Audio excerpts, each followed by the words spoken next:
Hi, everyone, and welcome to another regularly scheduled talk within the Nine-Sided Circle. I'm one of your two hosts, Noor Kyle, And along I with, am the other one of your two hosts, Mushtaq Ali. yes, and thank you for joining us. Some of you are joining us live for the second time today. We had our other talk within the Nine-Sided Circle this morning at 10:30 a.m. Pacific, currently daylight time, and we do that every third Sunday of every month. And they're So always good. see, so far so good. Yeah. And we've had a lot of good discussions and stuff. So I would definitely recommend checking that out kind of as a complimentary talk to this one. Um, but first, first of all, I want to, what was the name of that one that we did this morning? God, you ask the hard questions all The the hard time. questions. The Sufi way of continuing practice. That was what it Yes. was called. Pull that out of thin air. Okay, so yeah, if you want to check it out, search for that. It'll be the last one in our latest uploads. Anyway, we got to do the spiel again All for right. those who have not heard it yet today. Yeah, or even if you had heard it, you can hear it again. So, first of all, if you are watching this on YouTube, welcome. If this is your first time, welcome twice.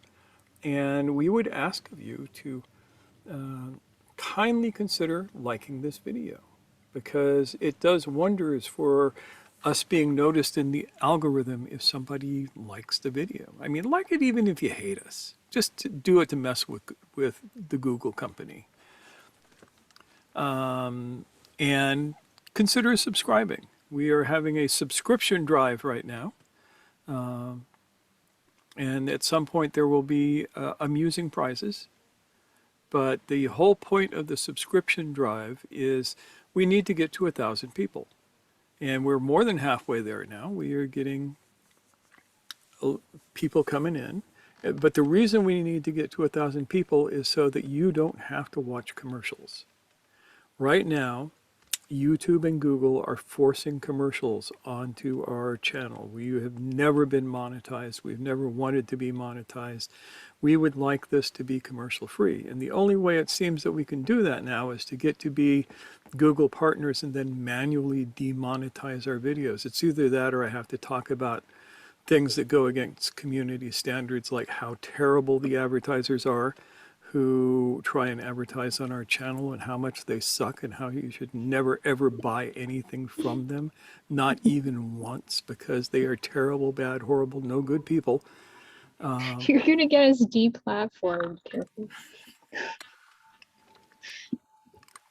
That would be amusing, but there are other platforms. Yeah, we'd figure it out. So in any case, yeah, we really appreciate anybody's help with that. It means a lot Yeah. to us, and it helps us achieve our aims of keeping this content accessible to everyone without, you know, added bullshit, both before and during our talks. It's just disruptive. Not only that, a lot of it is stuff that we really don't believe in. Yeah. Yuck. So there is that. And then Nora is going to tell you about the retreat.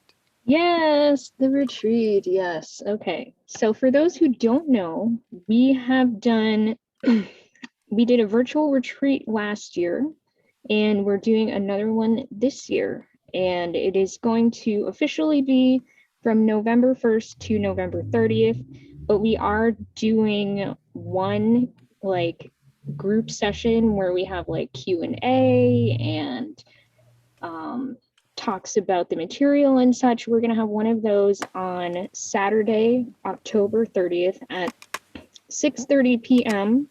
That will still be Pacific Daylight Time at that time.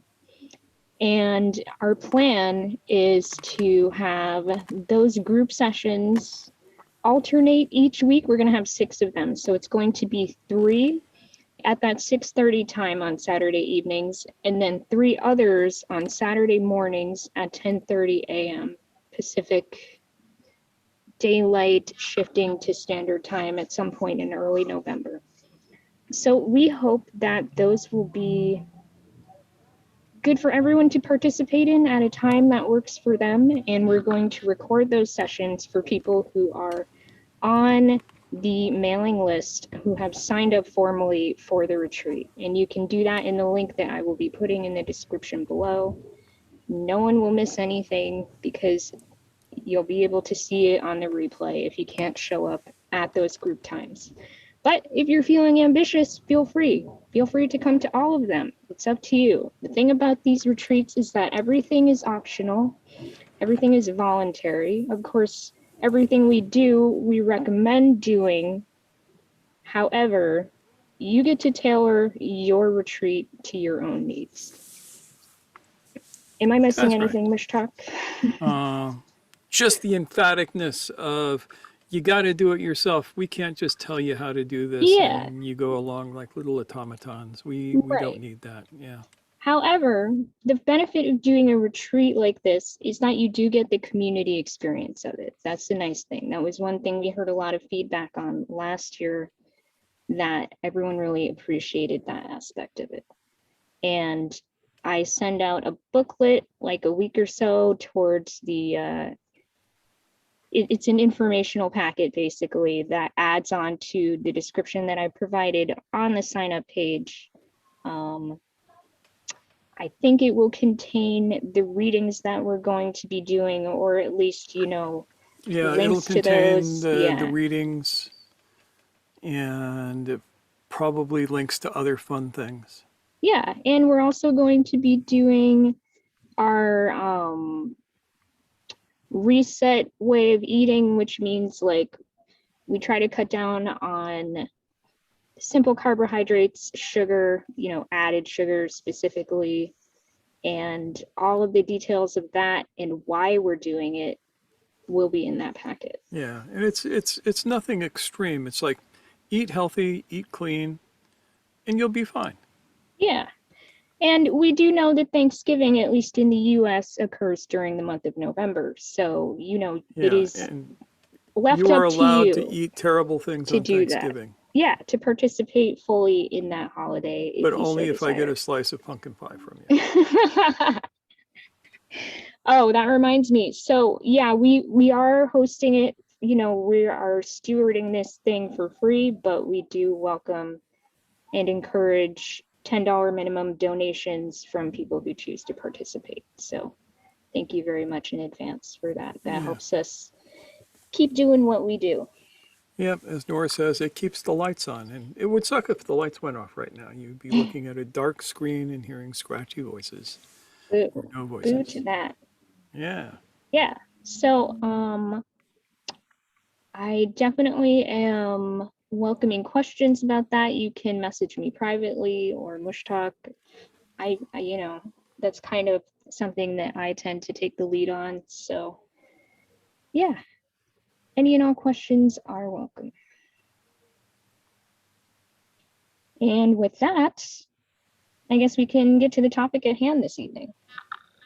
All right, let's leap right in. Also, one other thing. Oh, We yeah. recommend that you, the listener to this, listen all the way through because we hide all the best stuff towards the end of the video. We really do. The secret stuff is found in the last quarter.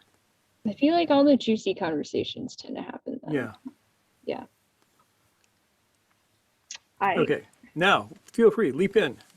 We're leaping. Okay, so this morning we talked about the fundamental practices of our path, you know, that is, broadly speaking, a Sufi path, fourth way, that kind of thing. And we talked specifically about things that are done within everyday life. You know, you're in the midst of washing dishes, spending time with your kids, doing your job, driving your car, taking a shower, all of those things can be done, and you can do the fundamental practices at the same time. So this morning we talked about, for example, breath work and how it just takes a little bit of a bit of learning, and then you can kind of just do it on your own anytime. You don't need to have anybody else, manage you, or you can do it as an individual thing. Let's put it that way. And private. It's a private individual thing to a certain extent. Whereas what we're going to be talking about this evening is ritual. Ritual is not separate from that, but it can be seen as the other side of the coin in that ritual requires setting aside time and space for a specific activity. And this tends to be a very intentional setting aside from the rest of your life and your daily activities. Would you say that's fair, Mushtaq? Yeah. And just as we talked about 3 practices that are done in the midst of the world this morning, we're going to talk about 3 different kinds of ritual and why they would be done. Now, a ritual is a set of actions that a single person or a group of people would take. And we're specifically going to talk about group ritual. And there are three. There's that magic number again. Yeah, 3 basic ones. I mean, you can make more and more details about what's what, but we're going to look at 3 basic. One is a set of actions to create a particular state. So,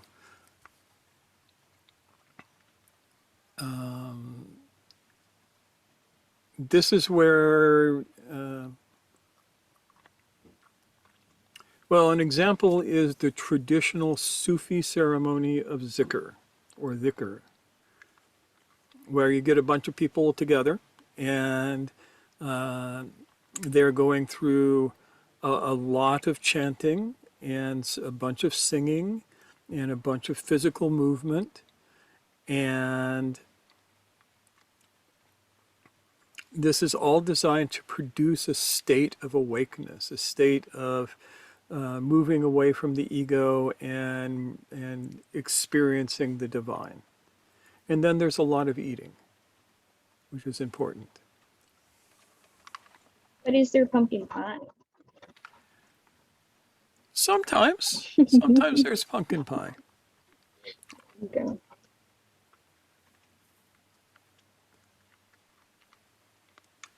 Then there is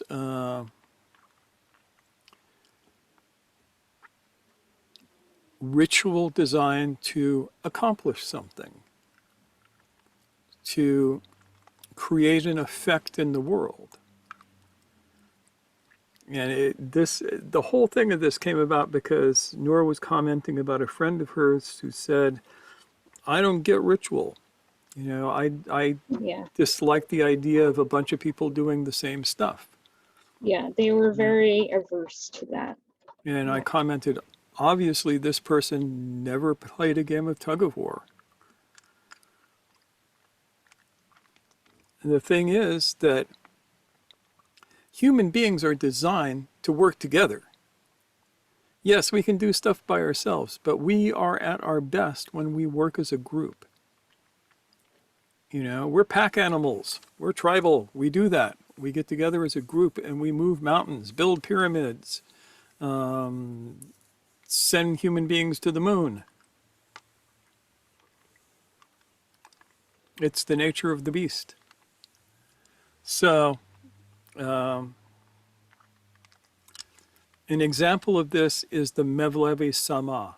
This is the ritual that they do where all of the Mev Levi dervishes are turning, spinning.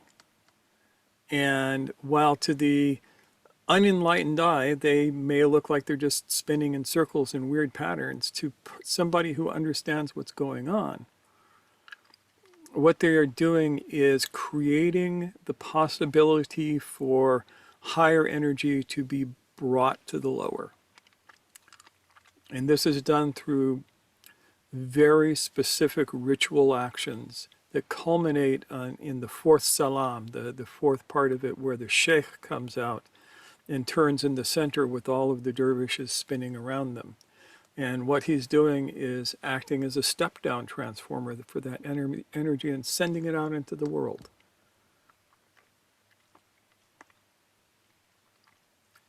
And so you have that kind of ritual. Rituals where people work together to produce a specific effect in the world. And then the third kind is rituals that are designed to impart knowledge and understanding.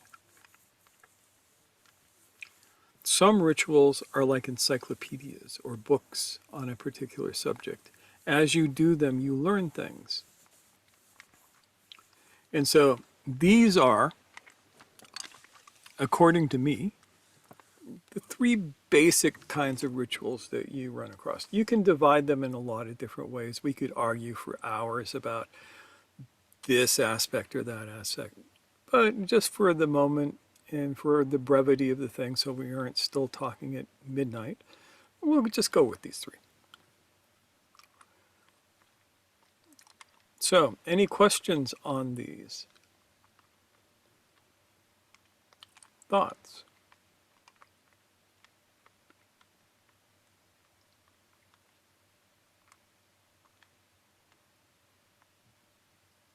Answers?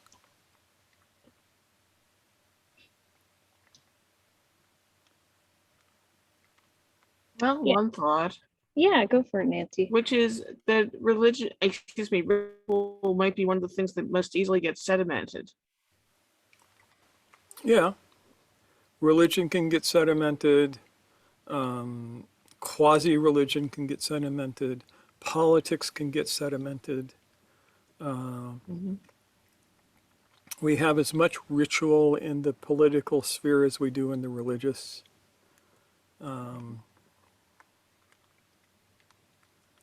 Social clubs can get sedimented.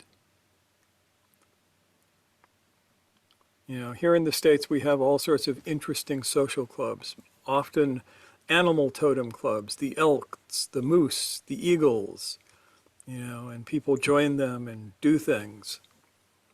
And they all have their rituals. Yeah, science can get sedimented. Yeah.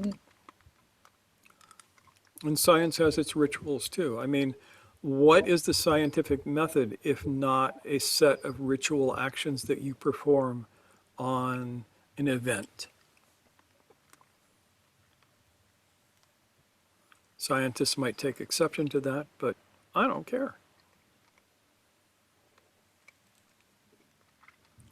Now, some cultures are designed to have rituals in them to produce certain things. Muslims pray 5 times a day, and ideally, whenever possible, in congregation, especially on Fridays. And this creates a certain cohesion, ideally, within the community.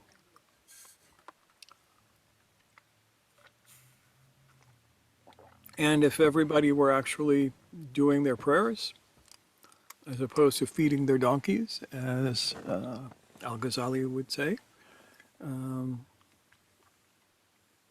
it would be very, very powerful because you'd have millions of people focusing on the same thing at the same time. So we have a few comments from people. Good. Levita asks, is ritual the basis for what is considered magic in traditional societies? Yes.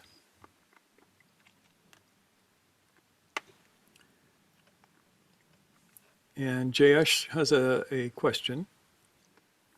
Jayesh says, people meditate in groups. Does it help? I think so. I think that group meditations, if people all know what they're doing and are doing the same thing, can be very powerful. That goes into the state change meditations.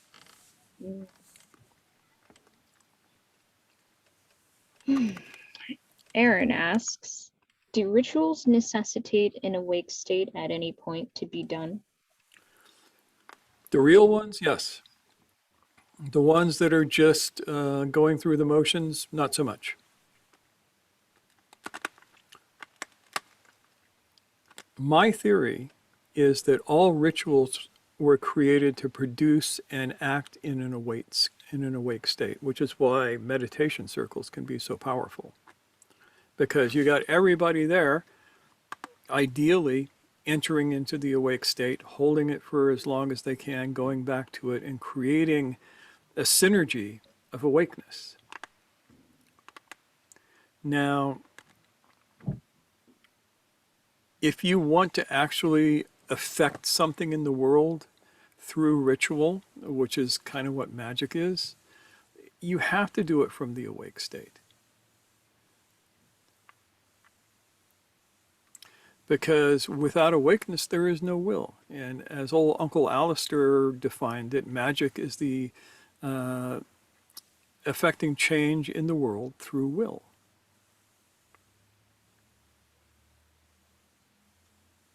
So rituals that are done without the awake state involved, Aaron asks, would those be habits then?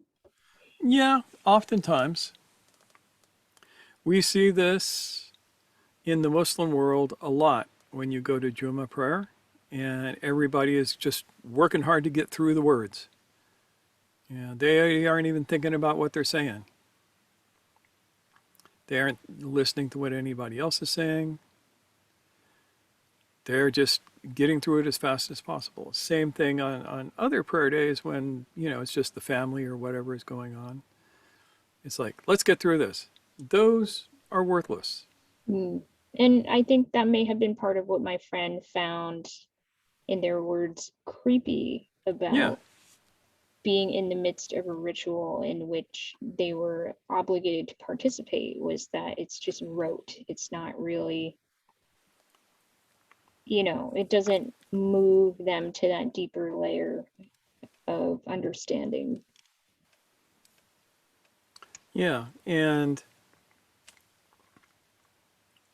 in the real world, as opposed to the illusionary world of people who go to sleep in their rituals, you are actually trained in what it all means and how to do it. To be somebody who can do the turn within the Sama ceremony takes over 2 years to really learn. And it's not just the spinning around. You can learn the spinning around and not getting dizzy in a relatively short amount of time. But to hold that space and to be a conduit for that energy and to be awake to it takes a while to learn.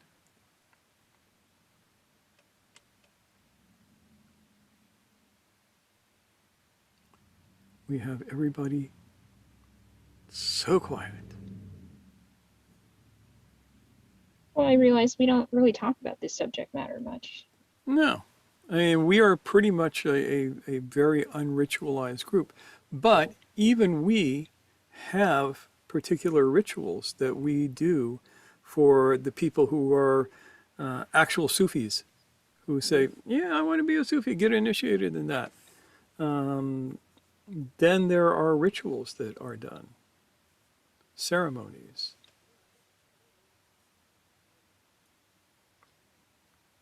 Mysterious. Very mysterious. But none of you guys have to do any of that. It's not required. And it's not necessarily to do those things to experience the awake state and to thrive in the awake state. Yeah, you can do that without any of those ceremonies. And I think that's something we like to emphasize because there is a lot of convoluted stuff out there that ends up being more of a trap than a help. And what I mean by that is there's a lot of ritual and ceremony out there that is more, how can I put this? It's like a distraction from the awake state, or the way that people participate in it or think about it is it puts them to sleep. Perhaps it's more entertainment or more a self-soothing, all of which is fine, but it won't necessarily achieve what we're talking about here.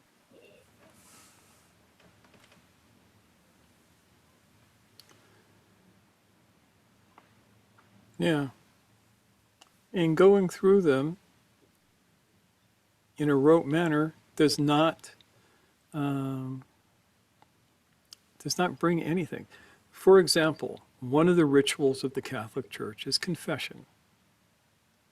Now, I was forced to go to a Catholic church every now and again because part of my family was Catholic and they thought that I should experience that because Catholics are better than Protestants, yada, yada.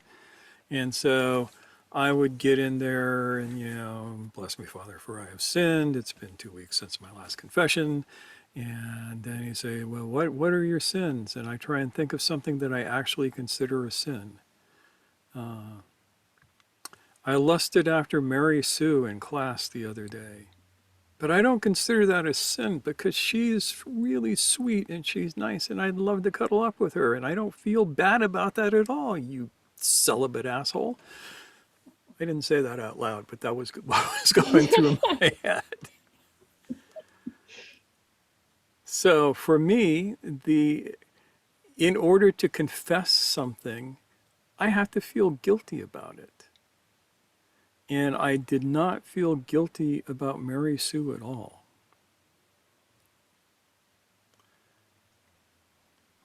I punched somebody in the nose. He deserved it, for God's sake. I don't feel guilty about that. So there you go. Yeah. Yeah. Shuri, I see you're unmuted. Yes, I was reminded of the Japanese tea ceremony, and I've witnessed quite a few. And when people are learning it, and it gives you preparation and purpose to this tea ceremony, but it becomes contrived. I was thinking of the word when you're asking for a word to describe while we're doing ritual, it becomes too contrived. It's a perfect word, yes. And it's artificial. There's no authenticity. And we had the blessing of a master coming to Australia to host a tea ceremony for us. And he was really flamboyant. He was ancient, and his name was Iwatani, if anybody wants to look it up. But he would take the bowl and he would get the cloth and he just flick it around and, you know, toss it here and there. And he was just it looked really irreverent. But he said the purpose of tea is to be with friends, sharing a cup of tea and a little biscuit.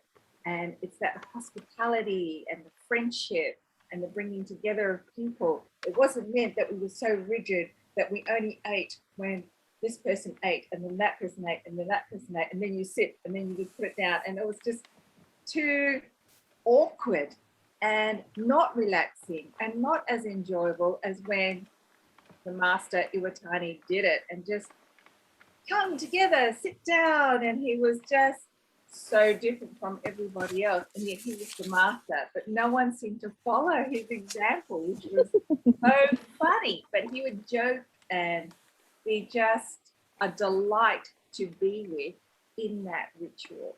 And that's what I feel sometimes ritual can lose its purpose. Yeah. I mean, it's amazing how sometimes mastery can bring a person full circle like that. And it reminds me of, you know, learning the rules to break them very intentionally and consciously and irreverently even. Yes, definitely. We did bring joy to that, and that's what I really appreciate the ritual. If we address the things that we like even making coffee, things like that, we bring our anticipation to it instead of thinking, oh, I'm going to make coffee. I'm going to make coffee. And this, and all your senses come into the ritual of making coffee. So the things that we do that we decide is going to be the ritual, do we bring that joy and anticipation to it? That to me would be really grand. I love that. Thanks, Sheree.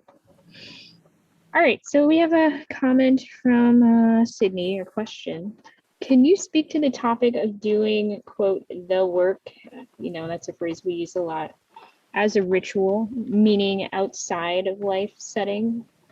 I have found that some around me hold tightly to the necessity of reserving time for spiritual work and therefore avoiding life responsibilities. Yeah. Yep, that happens. So it's nice to reserve time for the rituals of the work. In our case, that would look like certain physical exercises that may or may not be related in any way to the Gurdjieff dances, but we don't care. It could be doing zikr, it could be doing various forms of meditation and that sort of thing. And for those of us who are Muslim, it would be doing the 5 daily prayers in congregation.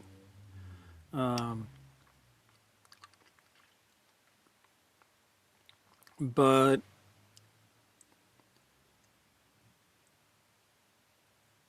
to just use it as an excuse is actually, frankly, forbidden. There's a story that I like to relate. The wife of one of the companions of the Prophet, Muhammad, came to him and said, "My husband just sits around and prays all day and all night. He fasts. The kids are hungry. We don't have clothes to wear. The house is falling apart around us. Help." And so the Prophet called this guy in and said, "Your wife has rights over you. Your children have rights over you. Your body has rights over you. And you must attend to these rights before you do your practices." And I'm paraphrasing, of course. And it sounds a whole lot better even in the original Arabic, but without Wa'el around, I'm not going to attempt to say it.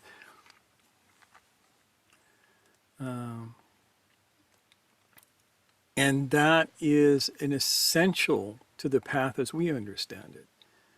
You don't do your spiritual work if your kids are hungry. You don't do your spiritual work if the rent is due. You attend to those first. You go right up Maslow's hierarchy. Mm. And when you get all of the bottom stuff taken care of, then you can do the top stuff. Yeah, we're talking about the reserving time stuff, right? Yeah. As opposed to breath practice and things like that that can be done in the midst of Yeah. Go taking out care of and your body, your children, your spouse. Yeah.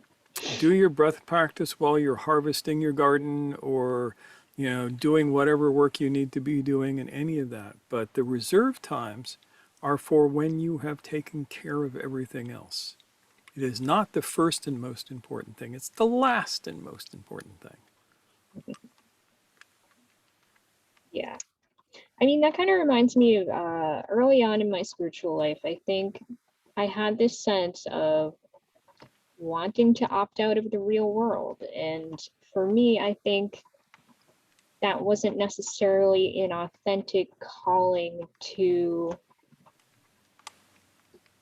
put myself away in a monastery or whatever, in the formal, taking vows, becoming a monk or a nun, that kind of thing. I think it was more escapism from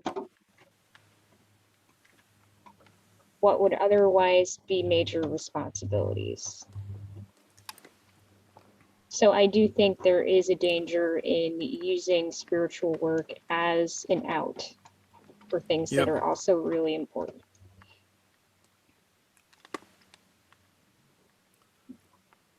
Yeah, believe it or not, we think that it is even more important that you pay your rent and feed your kids and feed yourself than it is to donate money to us, which is why we do this stuff as donation for the most part, Mm, just as an acknowledgement to that. yep.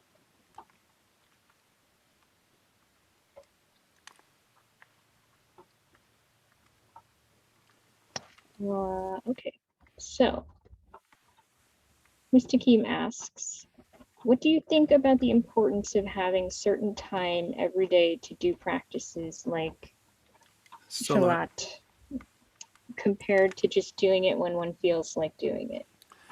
I love that myself. I think that for some people, it works really well. When I get into the pattern of following the day and the prayer cycle, it agrees with me.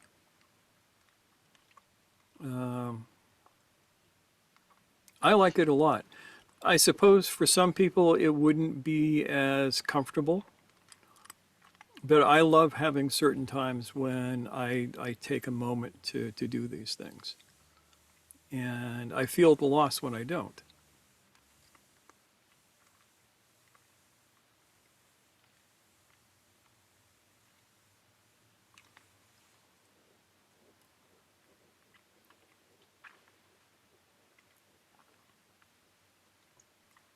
I think structure can be a good thing. I mean, I Yeah. think it creates kind of a shape to the day.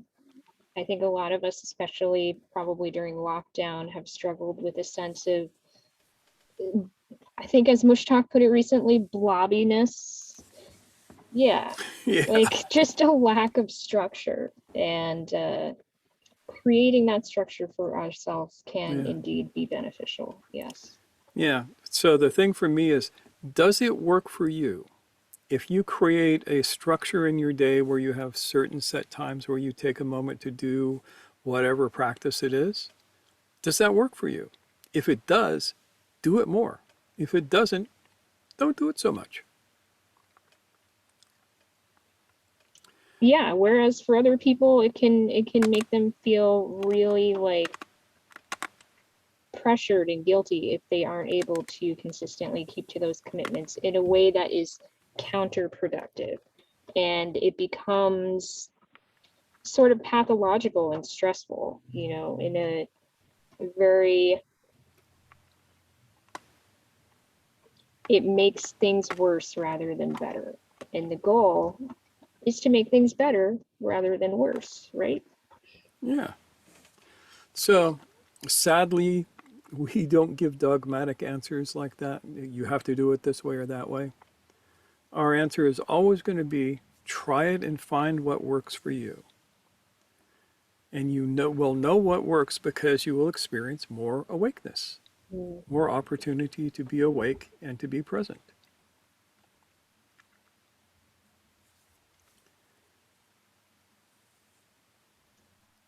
Does that help, Mr. Keene? At all? Good.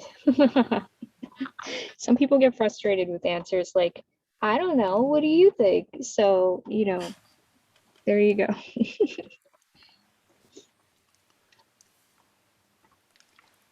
There Any are other? no donkeys here. No, there aren't. Yeah. You know the old saying, if you make yourself a donkey, there's always somebody willing to ride you. There are no donkeys here. Nobody here gets ridden. That's one of our rules.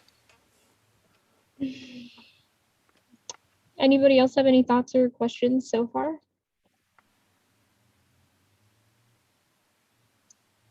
I may start poking at people. Watch out.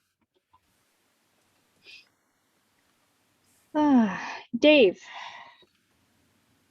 I'm poking at you. Hi, fair enough. I have played with the individual structure and not structure, and at different periods of my life, both have been successful. It's kind of like a tuning process. I'm retuning structure the last month, and that has been good. But also I have a kind of modifier in there that if I get quite often these quote random events that I need to go that way. So I have a modifier that I'm got structure until one of those occurs, and then I will go and do that if it rings the certain bells inside me that they do. So that's a nice kind of not A or B option that I like to have. In terms of the ritual, I've considered this in regards to exercise classes. And I would say that the best exercise classes I've been to do activate ritual elements. And I did watch my own classes go from not really having these to having these. And that was very, very insightful for me. I've also seen classes that kind of do the inverse. It's like an auto hypnosis, like they go into a negative trance and everyone checks out worse and sediments, as someone said before. So it's kind of, there's this, that end of the spectrum, and then there's just a class of teaching stuff, and then there's the really, really positive ritual aspects. And just what you were saying in the intro as well, I remember back in my first period of training in martial arts, we would do the class, which had elements of this. Then afterwards, we would always stand outside the building in a circle and just talk about either something from the class or whatever. And it had a really, really good flavor, particularly in Canberra's winter. It was freezing, but everyone was boiling hot from the training. We're all smoking in the dark and talking. And then at some period, we would also go out for food afterwards. So it was like the training had a ritual, then there's the post-training circle communion talk, and then there was the food. It was just incredibly simple but profound ritual, and carried out over years. It was really, really something. So yeah. And That's what I that think carried about out over years thing, the ritual tends to help that. In the place I lived before, I ran a speakeasy gym and exercise class that I did 3 days a week. And we had people attending it for 5 years. And part of the reason is that we created rituals around it, both in the doing of the exercise and afterwards. Once a week, we would do a potluck for everybody, because as a Sufi, I understand that food is essential. Eating communally is one of the coolest things in the world. And so we did. And, you know, we had almost no dropouts. If you came to that class for 2 months, you would be there for years because you would start loving it. That sounds really nice. Yeah. Yep. It's the kind of thing we would really enjoy doing here too, you know, if we were all in the same place. But I definitely feel some of that communal energy nonetheless. Yeah. Yeah. Being here every single week. So we have some comments. So Yes. Sydney asks,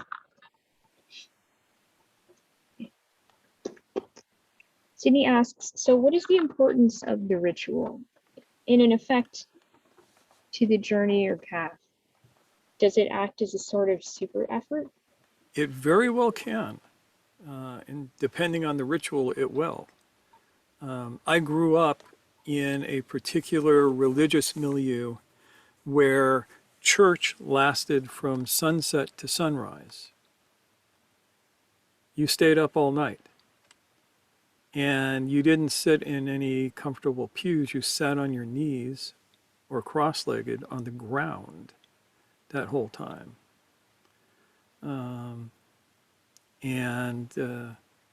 So to get through that, in a certain sense, was a kind of super effort.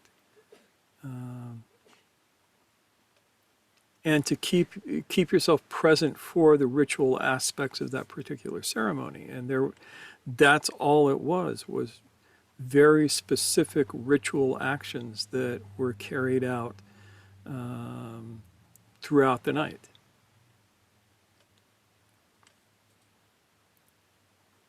And everybody participated. Did anyone bow out at any point? Almost never. It would have been utterly exceptional for that to happen. You know,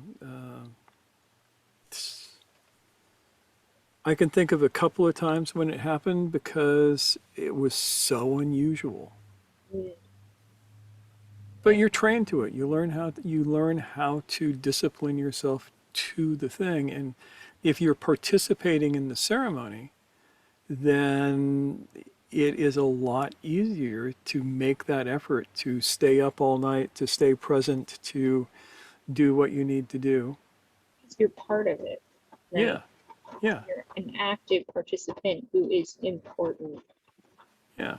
in, Essential, yeah, even. you're part of it. You're very much in it. Yeah. That makes sense to me. So, sort of, this could be related. I want to try to bring in Jayesh's question, or his comment, rather. One of the major activities people get involved in as a spiritual practice is to do chanting God's various names or recitation of texts in large groups with all the musical instruments and such. And he's asking us, can we speak to that? Yes. Would you like to speak to it first? I don't want to hog all of this. No, I don't think you're hogging it. Get the ball rolling and I'll see what Okay. comes up. So, I've experienced this in several different ways. In India, and I learned when I was there a bunch of bhajans. Got a chance to participate in various pujas, and it was great. Of course, as I was mentioning, I grew up in a religious milieu that did a very serious ceremony, which involved singing. Everybody sang it, and it wasn't like you sang in concert. People sang one after another.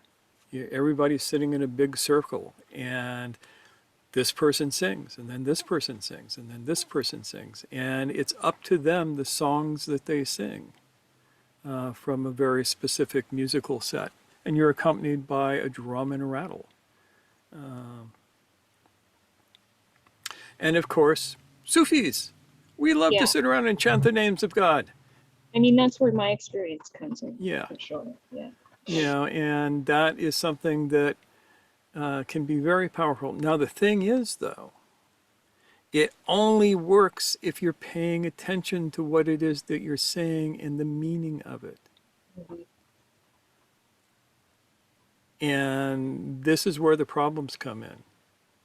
I mean, here, everybody, when you say Indian, like Indian bhajans, Indian chanting, everybody thinks of the Krishna consciousness movement, the Hare Krishna guys, who are going up and down the street, hitting the cymbals, beating the drums, and singing Hare Krishna.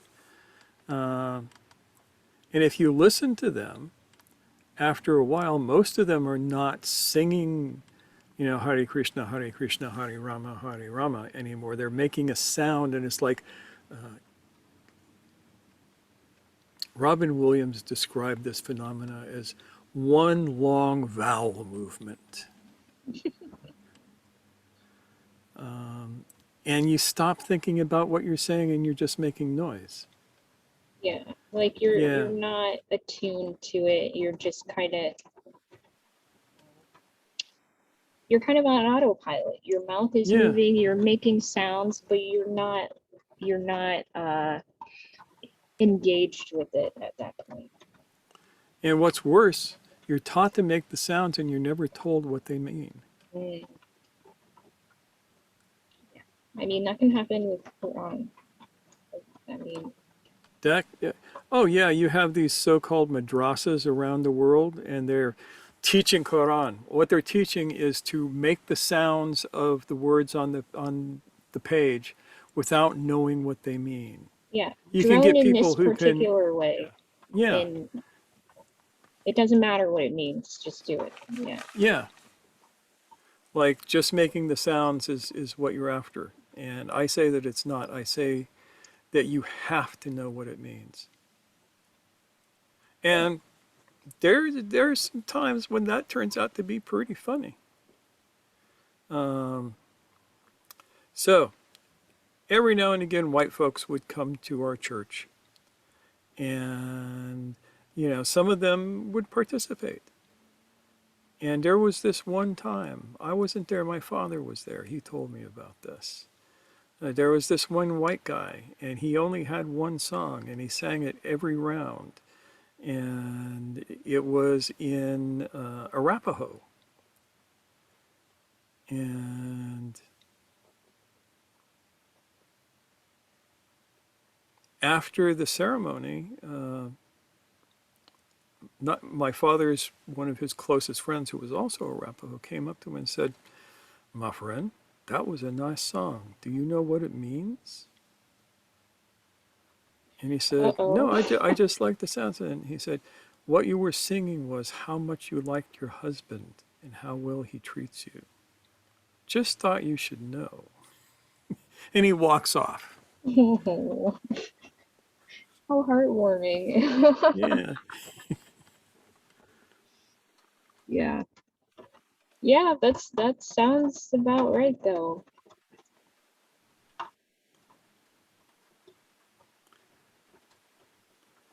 Yeah. I think that we have a serious lack of cultural grasp on that in like, Yeah. I mean, I can speak to white American culture. I mean, I have relatives who are Catholic, and I think about that probably being the closest you get to something like that, where you're just like muttering along with Oh, the yes. congregation. Or after confession when you are doing penance. Hmm. Yes, Yeah. penance is usually say 10 Our Fathers and 5 Hail Marys. Yeah. That's And penance just for, you just get it done. murdered half your family and you get away with 10 Our Fathers. And that means you recite the Lord's Prayer, Our Father which art in heaven, hallowed be thy name. Thy kingdom come, thy will be done as earth is in heaven. Amen. Like that. But yeah, we don't have any intentional communal awake. What was that word? Things that we are essentially part of. Yeah, and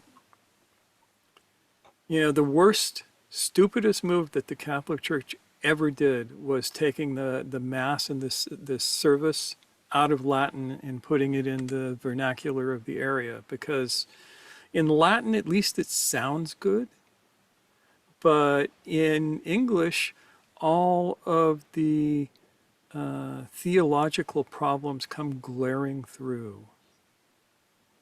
And so it's probably better if you just hear the sounds and not think of what is actually being said. Fair enough.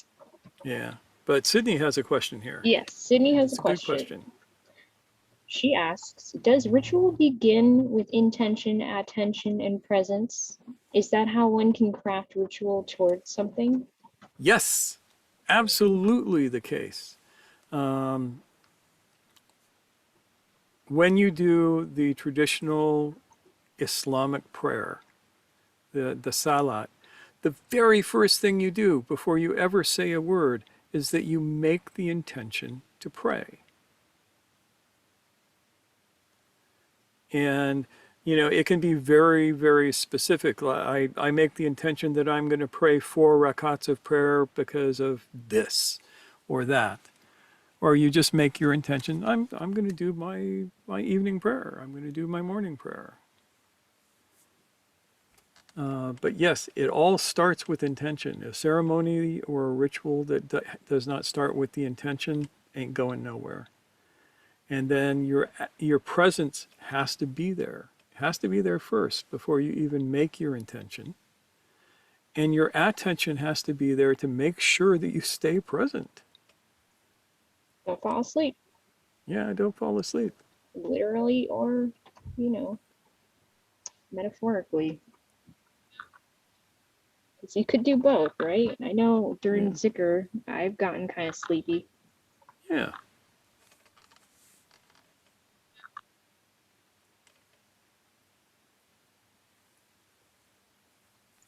But yeah, why do it if you're not going to bring intention, attention, and presence into it? That's the real question.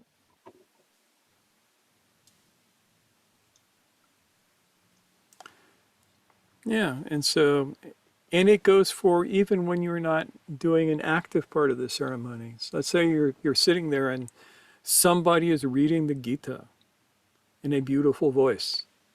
And you can hang on every word. You can intend to absorb the meaning of each word, assuming that you know what it's saying. Other than that, without that, it's just pretty music.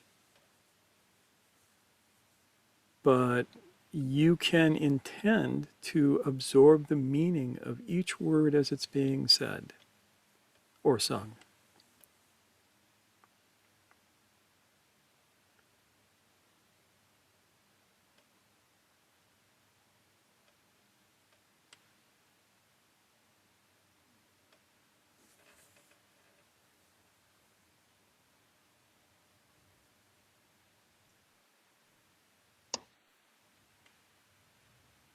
Any other thoughts or questions?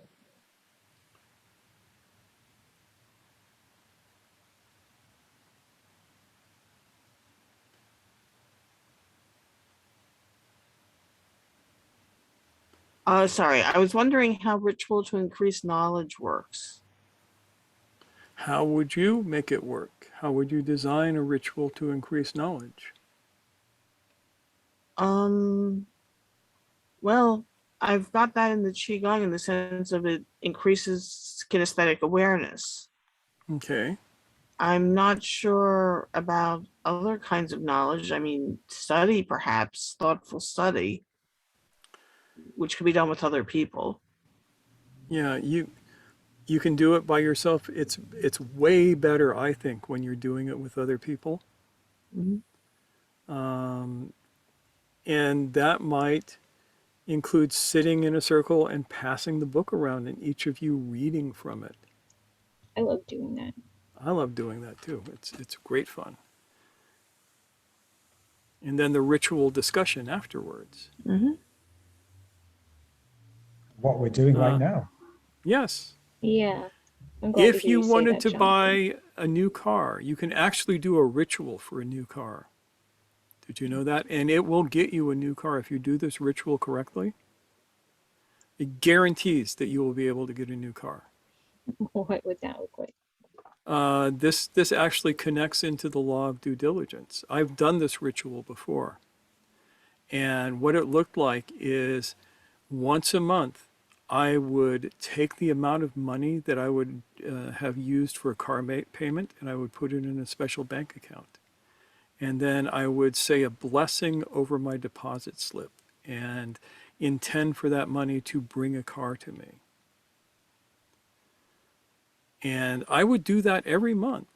And strangely enough, within no time at all, I had enough money to put a down payment on a car. It was like magic. Gasp. They gasp. That's a good one, though. Yeah, it is a good one. And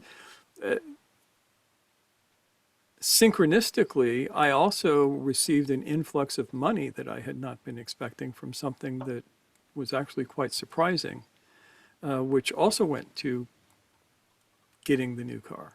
Mm-hmm. But I was doing my due diligence. Right. Yeah. Okay. Bye, Sheree. Enjoy. Give them hell. All right. So we do have a question from Yes. Sydney.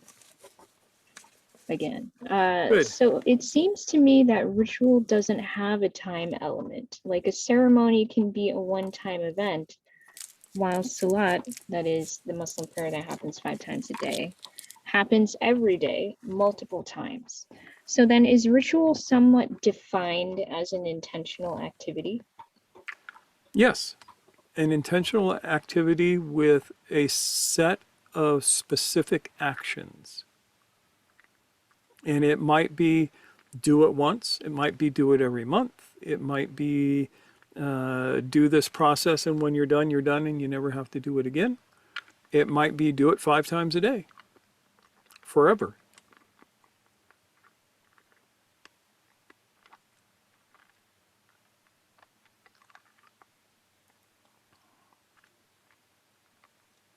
The ritual might take 3 months to do or a year to do, and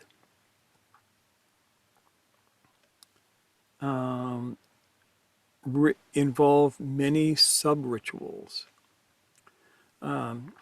Western ceremonial magic is a great example of this.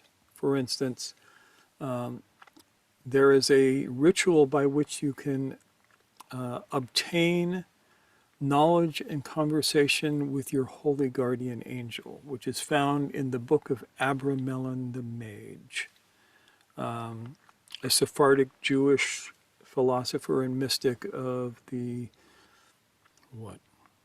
10th century maybe? A while ago. It was a while ago. Yeah, it goes back. And you only have to do this ritual once, but it takes months to do it. And you're doing stuff every day. I never did it myself. I looked at it. I actually had the book for a long time, and I went, I don't have time to do this shit. This is for some rich person who doesn't have to work.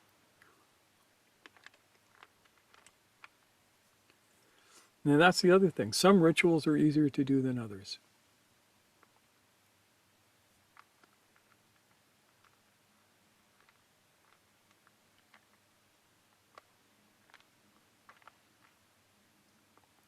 So we have given you a couple of very important secrets embedded in the end of the talk here, as was mentioned in the beginning.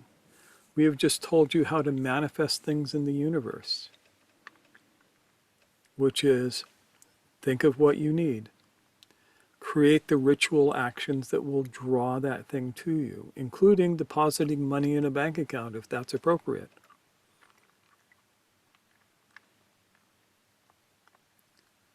Continue until you get what you're looking for.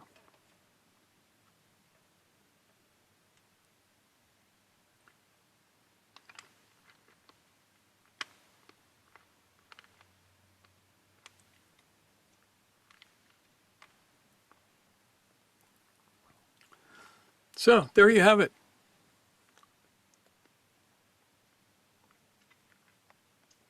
Due diligence, staying awake, being intentional. Important stuff.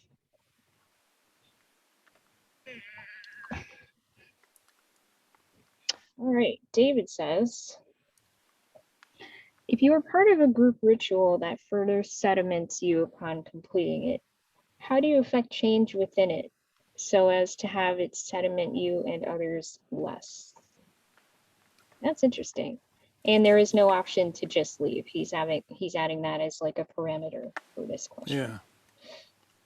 So you're in a Catholic country where they'll burn you at the stake if you don't go to church.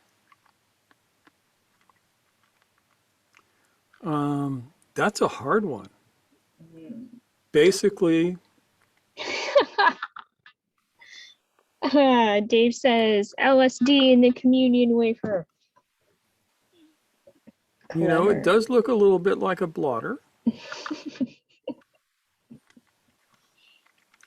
But the actual answer is you don't try and affect it for everybody. You just affect it for yourself. Change it for yourself, and your very presence is liable to change it for everyone else. Yeah, I agree with that.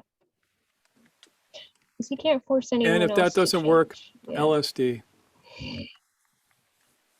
That's a bit more non-consensual, but it's an option, yes. Being burned at the stake is also non-consensual. Agreed, yes. So weigh your options, I suppose.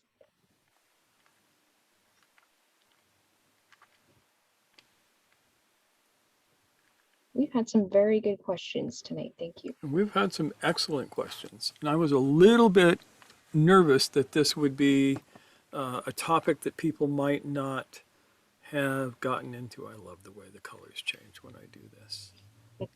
But then I'm in focus.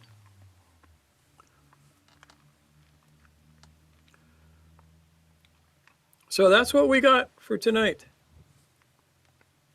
Yep. Yeah. So thank you, everyone.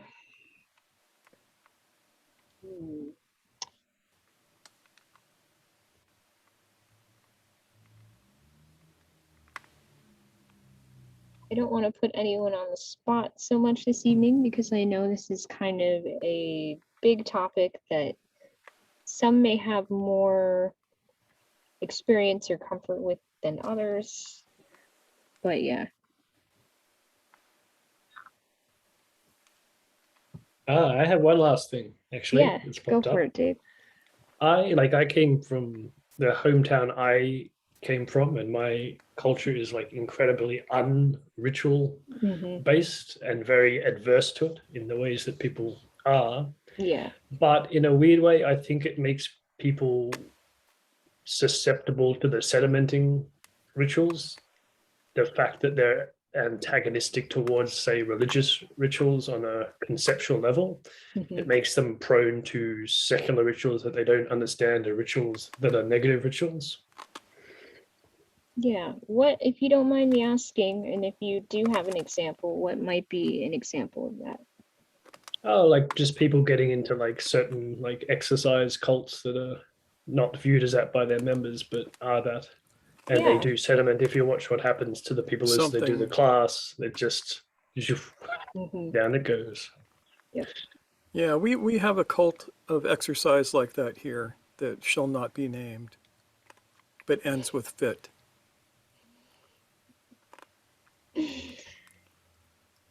I think it can be said that humans tend to be drawn to ritual, and if you don't have, you know, rituals that really enrich lives, the void will be filled by rituals that don't enrich lives. Yeah, and they're everywhere. Mm-hmm. If you ever run across a movie called Escanaba in the Moonlight,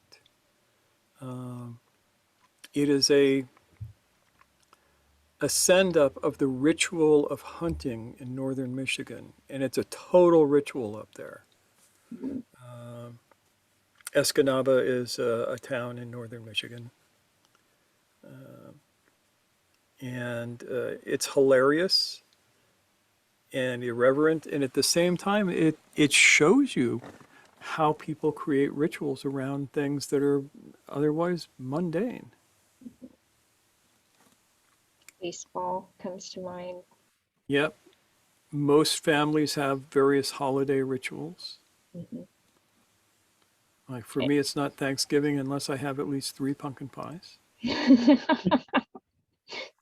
Yeah, and you know, a lot of these are benign as well. They're just not necessarily you know, going to the level of sama or a really good dicker, that kind of thing. They don't bring that flavor of awakeness into it. And that's not to say that they're bad. It's just, you know, what are we trying to achieve? And if we do have a certain intention, a certain goal in mind, then there are going to be certain steps involved that help us achieve those ends.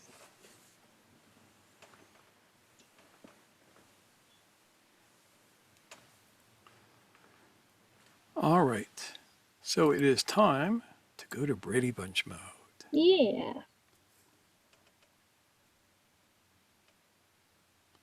Zainab, we've hardly heard from you tonight. We feel neglected. No, many questions came up and answers already came up as well. So Oh, wow. yeah. We like that. I had just one thing in mind where is this related to the energy for work? Yes. Yeah, it is. Mm-hmm. And if a ritual is done, the energy is restored, but taken by other members of the group and wasted, then does that make sense? Like, could that happen? It could happen. And with a group ceremony, with a group ritual, you tend to get a group outcome. No one person can hold the group together. They have to actually work together. So, yeah, you can lose energy that way.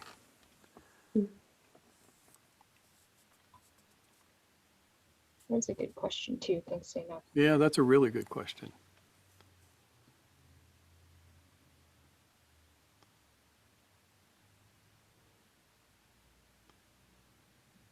Yeah, so there's a mutuality in that. There's a shared supportiveness in that. And, you know, you ideally are committing to not necessarily holding your own 100% on your own, but to be in collaboration with others in such a ritual.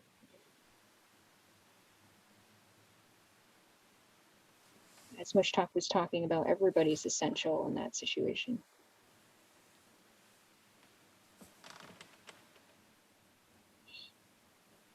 Any last minute questions or thoughts even? Doesn't have to be a question.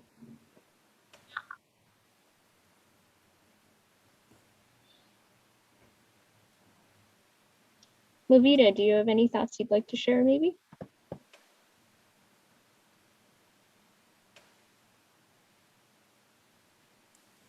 Gotta turn on your Gotta microphone. unmute, yeah. There you There go. you I go. just said, aside from thinking my camera was on all this time and it wasn't,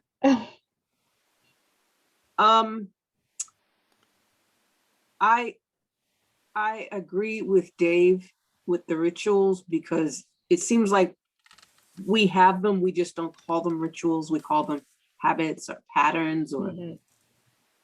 and yeah, and if you don't put good ones in, the bad ones take over.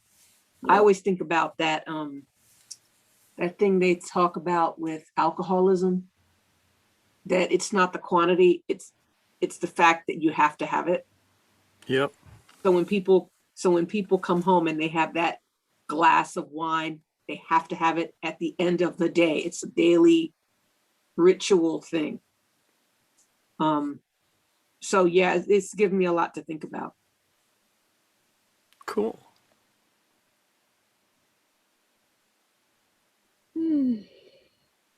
How about you, Jonathan? No, I've got nothing more to add tonight. That's fine. Cool. All right. Well, I think this is good. Yeah. Yeah. So then let's wave goodbye to everybody All right. and sign off from the video. All right. Take care, everyone. Bye. Thanks for